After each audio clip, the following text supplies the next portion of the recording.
It's time to take a deep breath and quiet the mind. Every breath and thought was energy that brought us to our experience in this moment. We are going to exercise our beliefs in the possible. We will bend and create our own realities. Let's explore how to square our recovery and thrive in life.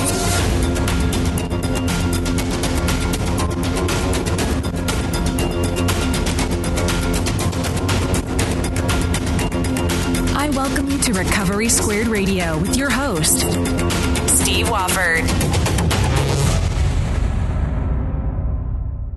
Hello, everyone. I am up in Austin, Texas with my friend Christine Calvert, and she is an addiction counselor, and she's also a facilitator in Holotropic Breathwork.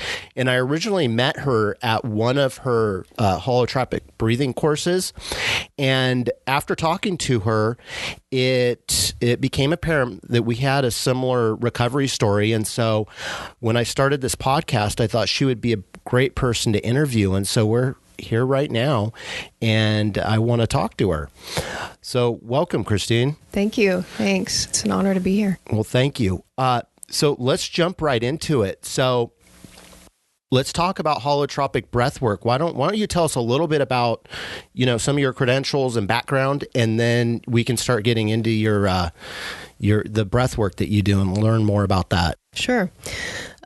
So I'm licensed as a chemical dependency counselor, and I work with a lot of people that are, I guess, kind of seeking some alternative means to recovery and looking to kind of deepen their understanding of spirituality and do some deeper work in the area of kind of healing some family of origin, history and past trauma and things like that. So I do counseling and also teach meditation. And I have some training in something called Somatic Experiencing, which is working with trauma in the body. And then, like you said, holotropic breathwork. I got certified through GROF, Transpersonal training, in 2011, and that's also a big part of the work I do with people that are recovering from addiction. Right. Very interesting. See, there's you hit on a number of things that why I wanted to have you on the show, because you talk about meditation and kind of alternative ways to dealing with addiction. And then also the holotropic breath work, which was just kind of very interesting to me.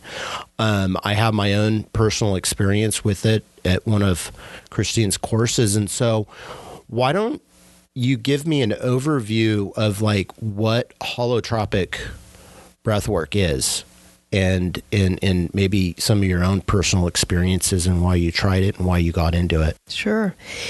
Yeah. So I always feel like when I get into the history, I can't do it justice. So Stanislav Grof, a psychiatrist that was originally from the Czech Republic, and his wife, Christina Grof, developed this modality. And original work was actually done with the use of LSD in therapeutic settings. And he was invited to the U.S. to continue his work and really was having a lot of insight and understanding into how much healing potential there was in working in expanded states of consciousness, or non-ordinary states, as it's sometimes called. And so LSD hit the streets and, eventually became illegal, and any clinical use or therapeutic use of the substance was also stopped. And one of the things he had observed was that towards the end of a session, while working with LSD, when people were not quite done working with the material that had emerged, but the substance was kind of wearing off, what he noticed was that they would move into this kind of spontaneous breathing pattern, like this kind of deeper, faster breath, and it would propel them back into the experience in a different way, for what seemed to be for the purpose of completion. And so, he I think drew on his experience from watching that, and also his understanding of all the ways in which, breath and all the other components of holotropic breathwork that he had added have been used historically to work in expanded states. And so it's really a practice that kind of draws on,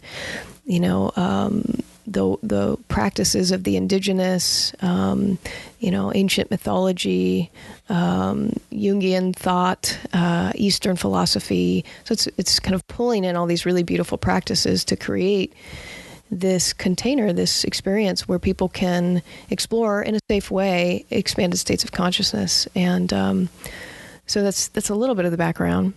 I love it. So there's a couple things that you pointed on. The LSD, obviously, it's kind of like you're dealing with, addictions and so forth, mm-hmm. but you're using a drug. And so, but, I go back to, the studying I've done in like diet and nutrition and medicine, and really the medicine is in the dose. Mm-hmm.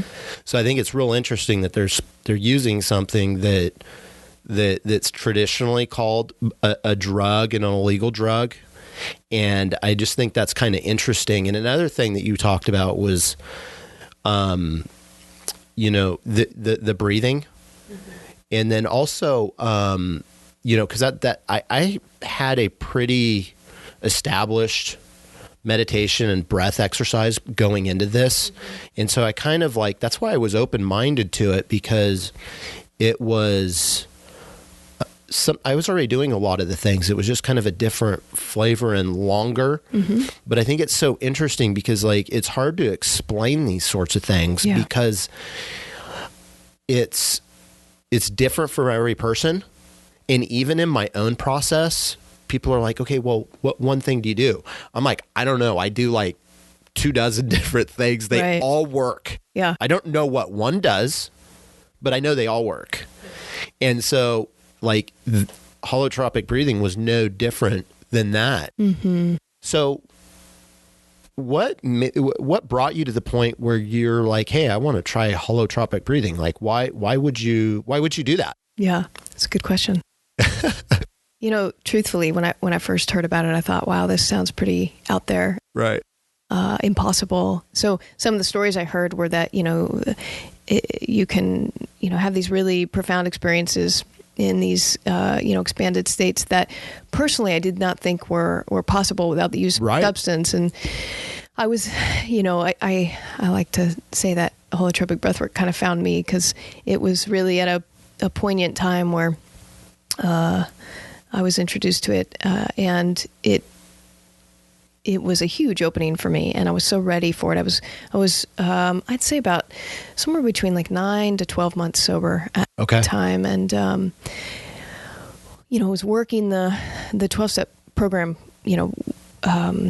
pretty rigorously, and right. Was getting results, and it really allowed me to build a foundation to stand on and to do some things in my life that I had never had the opportunity to do in active addiction. So I really credit the steps in that way. Right. And I could not have articulated this at the time, but there was something,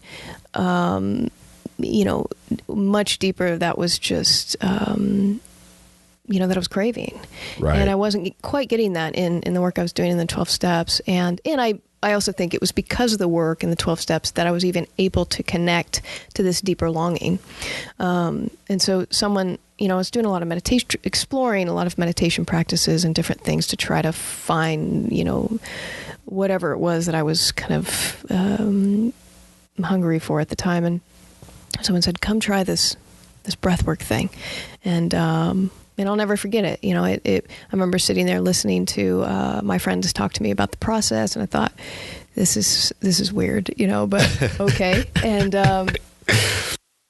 And so I lay down on the mat. The way it's done is you have you're set up in dyad, so you have a partner that is kind of a sacred witness, or what we call in the breathwork a sitter, which is just one of my favorite components of the work. It's beautiful. It's just allowing someone to hold space and be a sacred witness, and protect your external space so that you can go inward and do your work. And then there's this music, this really beautiful music that comes on, that's kind of put put together in a certain way, has a certain trajectory to it. And, you're guided into the breath a little bit. And it's just a deeper, faster breath. One of the things I also love about it is it's not about technique or doing it right, or it's really about kind of finding your own, your own rhythm. And then even more, this piece about accessing this intrinsic wisdom. It's not about what somebody outside of you has to say about your healing process or how to get there. It's about, okay, let's take some breath so that we can go within and trust and connect to this inner healing mechanism, and then surrender the best that we can, and let that kind of show us and bring to us the things that we need in order to move towards, wholeness. And that's actually what holotropic means. Really? I didn't know that. Yeah, moving towards wholeness, or movement towards wholeness, kind of broken down in Greek. And so I did. I laid down on this floor. I didn't really understand the process. I didn't think it would work for me. I definitely have to see and experience things in a pretty deep way to believe them. And my inner healer gave me exactly what I needed that day, and it was profound and awesome. Life-changing. And I was in, after that. That's so interesting, because I think oftentimes in religious or structured recovery types of things, it's almost like you need to take something from outside yourself and put it in you. Like, you go to church enough, or you go to enough meetings, or you do whatever your religious exercise is. You go there enough, and it's like you get fed. And for me, my experience has all been just that, experiencing it. When you can go and experience it, those sort of things still make sense, and they're still there for you, but it's from within. It's already there. Yeah. And all I've had to do is just, I connect with it with my breath, or focusing on my breath, because when I can quiet my mind, I can turn to my breath, or I quiet my mind by turning to my breath. And it's like you're almost able to breathe that oneness in yourself. And I believe that we're all born with that. It's a matter of most time people pushing it out, but it's like a floodgate. As soon as you break down that dam, all that water comes in, and it's there for you, and you don't have to have all these external things. And so that's what I really appreciate. And that's kind of even something, I even work on today. But it's like these levels are revealed. It's like, whoa. Sometimes I feel like I'm tripping on ecstasy or something. Like, I'm like, wow, this whole new world got relieved, and I don't even need a drug. I can just change the type of breath I use. And the holotropic breathing was different because it was deeper, faster, and it was also longer. Yeah. And so my partner experience was completely different than my experience. And I just think that that's so interesting. What was kind of your first, like, after you went through it the first time, what did you think, or did you even know, like, hey, it did something, or like you knew right away? Because for me, it was more of a, like I said, I'm doing all these different things, and I don't know if it was just, it could have been the neurofeedback I was doing. Was it my diet? Was it some good, healthy relationships I had? And I'm like, I don't know, but I'm just going to keep, I'm a spiritual explorer, right? Yeah. And that's kind of how I look about it. But why don't you tell me about your, kind of maybe after your integration process, or. Sure. So the experience, my first experience with breathwork was about 10 years ago. So, from what I can recall, so I did, a lot of, and you're right, some people really have these more kind of subtle, maybe more subtle experiences, more subtle unfoldings and integration process, post-session. And it can be like a kind of a culmination of everything that they're doing to support themselves in healing. But my first experience, and actually every experience since then, is generally pretty profound in terms of the way in which it informs my life. The first experience was experiencing my body, my physical body, and then what I had experienced for the first time as my energetic body kind of coming alive. And so I had an experience of like a lot of release in the body. And then I could start to feel the deeper layers that existed underneath that.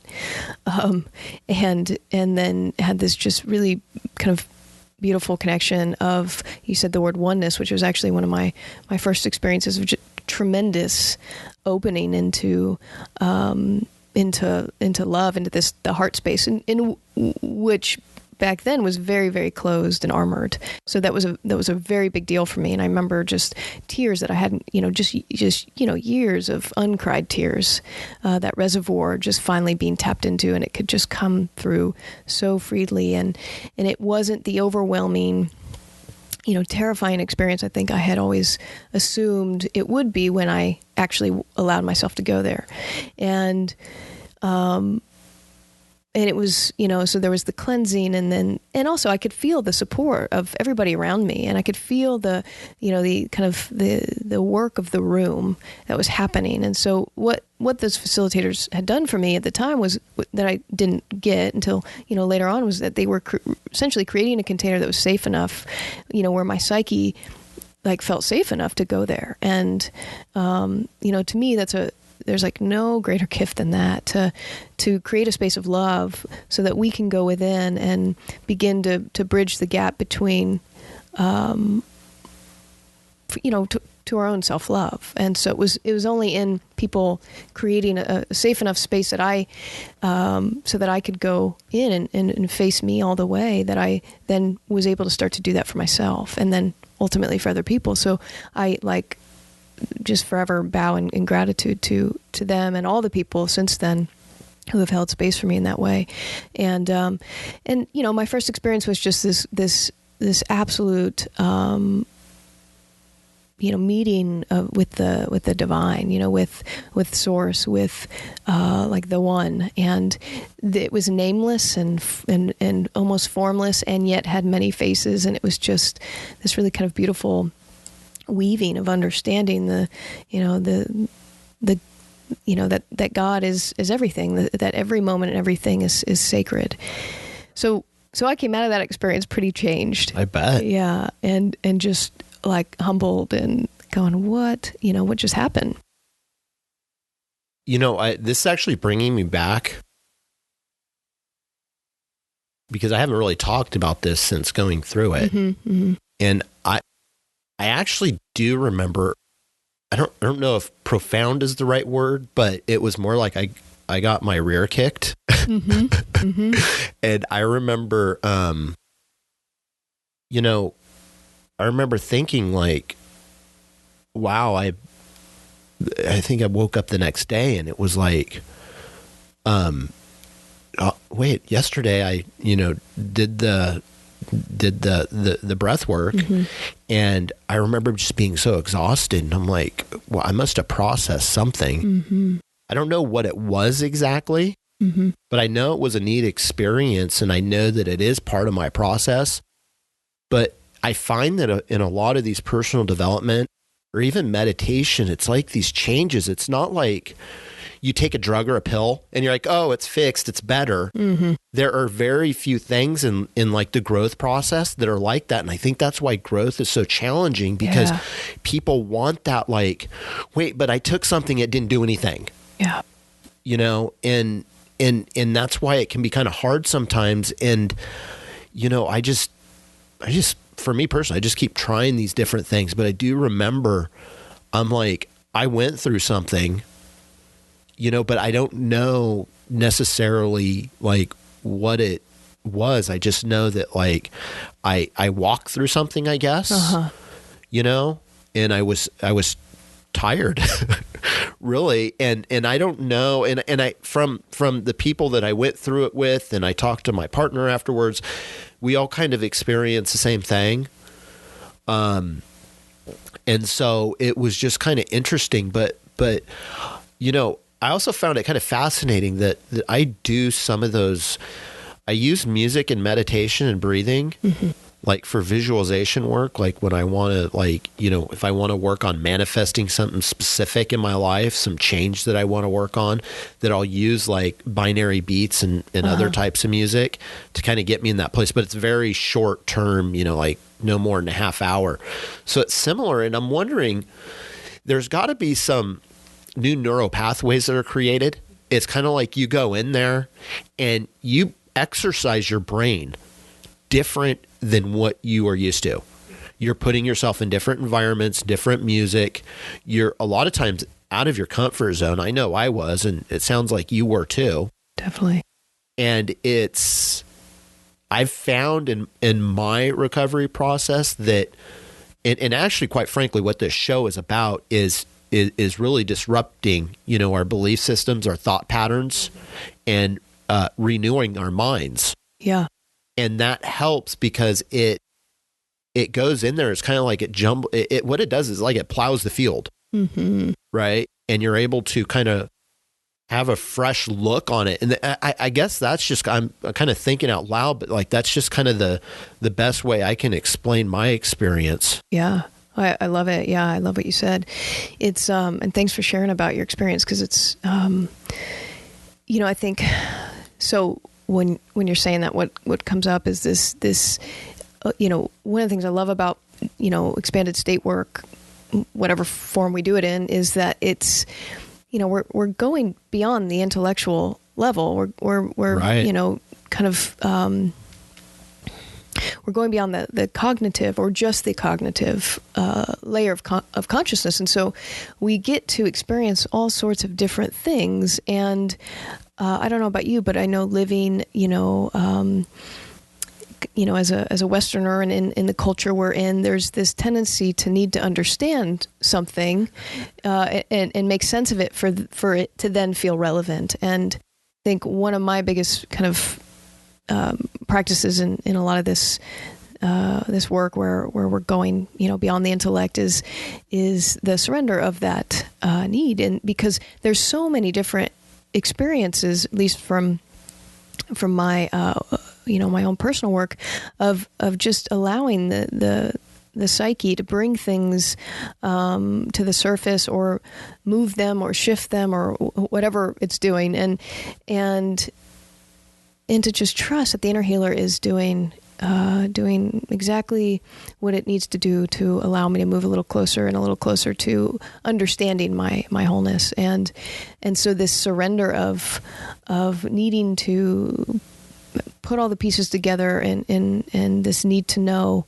I know for me, sometimes that's, you know, towards a need or towards a kind of this feeling of control. It's like, if I understand it and I know its relevancy, then I can, you know, there's a sense of kind of control. And I don't think that's necessarily a good or bad thing. It's just definitely a way that I'm trained to be in this culture. And so much of this work for me has been about surrendering that need to know, and kind of living in the mystery of some of the unfolding.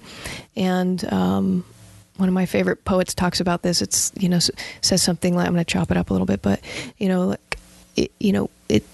your work is to live in the questions themselves.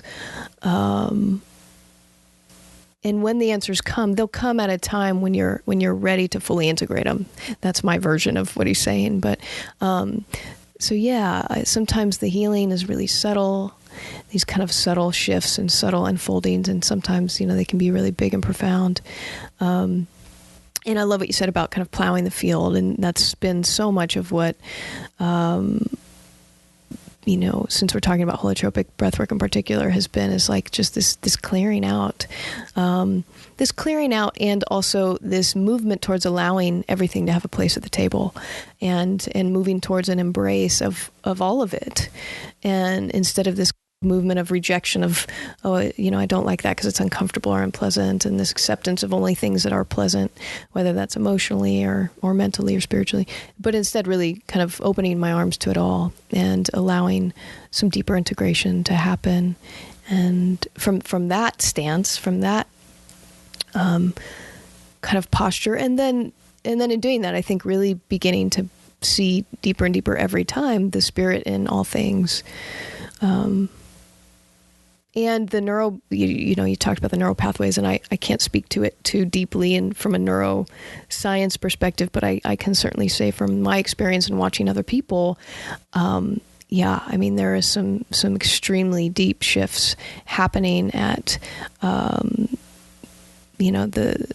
what seems to be, the level of neural pathways, but also just on a deep cellular level, people coming out of, this work, especially after years of doing it, and just, being with completely new vision and new ways of being in the world, and just this fully stepping into this authentic expression of themselves that in my understanding can only happen when some things on a certain level physiologically and on a brain chemistry level and have shifted. And then there's the spiritual component, which is a whole nother conversation. But yeah, and that's one that you can't necessarily even prove other than through yourself. And that's what I think is so interesting, is that I've come to realize that we live in a spiritual world. Mm-hmm.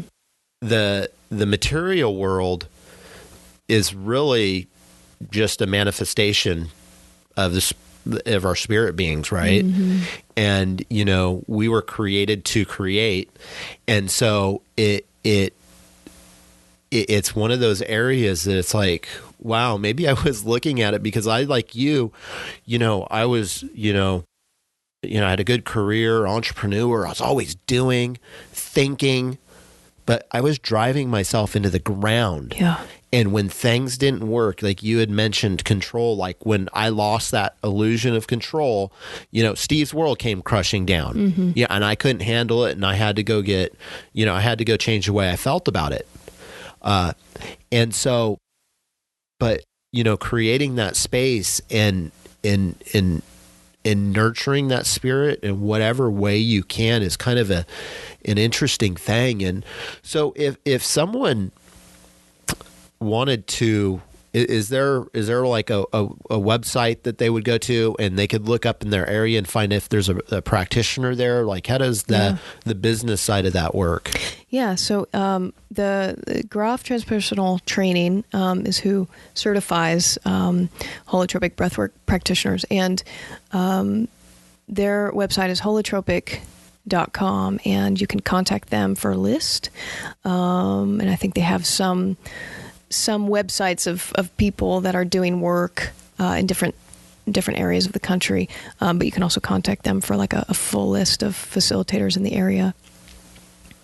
That's awesome. So yeah, I would, whatever your path is, the one thing I like to say to people is just be open-minded. And really, this is just breathing and music. I was a little bit, just like you, like we were talking earlier, it was kind of like, this is new, it's different. And, our mind wants to danger, stay away because we don't know. Right. But the reality is that, I think anything where you're concerned with the breath is a primary thing, that's probably the safest thing for you, and so I would encourage you to check it out and go exploring. Yeah. And see what you might find, because you never know what you'll find. And there's this whole world out there that I know that I've been exposed to, and the level of gratitude I have for it and the level of peace I have for it. And I can say without a doubt, this was part of my process. And, and I want to thank you for the work you do. Christine does some awesome work, and there's a lot, she inspires me. There's a lot I want to learn from her because, we're kind of in the same field somewhat. Mm-hmm. And so thank you. I want to appreciate you for coming on Recovery Squared. And I got one last question for you before we go. What, if you had to do one thing to square your recovery, what would it be? One thing, huh? Yeah. I know. I think just in its simplest form is, creating some space every day to get quiet and connect with the inner world.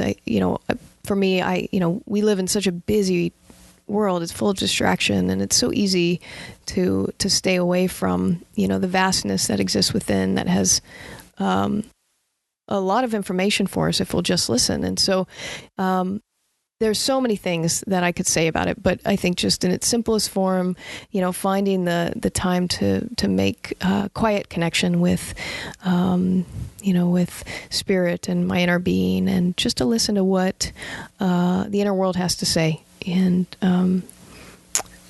so that's one way that I square my recovery. That's awesome. Well, thank you so much for coming on the show with me. I really appreciate you. I appreciate all the work you do. And thank you, Christine. Oh, thank you, Steve. Yeah, No really problem. an honor. Appreciate it. The show notes will be on recoverysquared.com with all the links we discussed on this show. I'll also put other resources like a recent article I wrote on meditation that has some great information on breathing that I know will be valuable to you. I'll also include a link to an insane video of how powerful breath work can be. While you're there, if you click on the Access Now button, I'll send you some other tools to help you get to your next level using some of the things we covered on this show. First thing I'll send you is a free one-on-one coaching call with me where we'll get clear on getting to your next level. This will not last long, so act quickly. Second, I have a framework to send you that illustrates the Recovery Squared belief process in a road to transformation.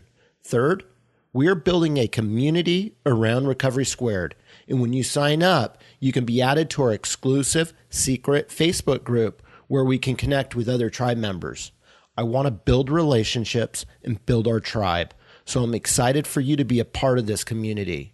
I love you and so grateful for you listening and supporting Recovery Squared. Thank you for listening to Recovery Squared Radio. Please visit recoverysquared.com for access to resources on squaring your recovery. And as a reminder, act without doing. Create space between your thoughts and actions.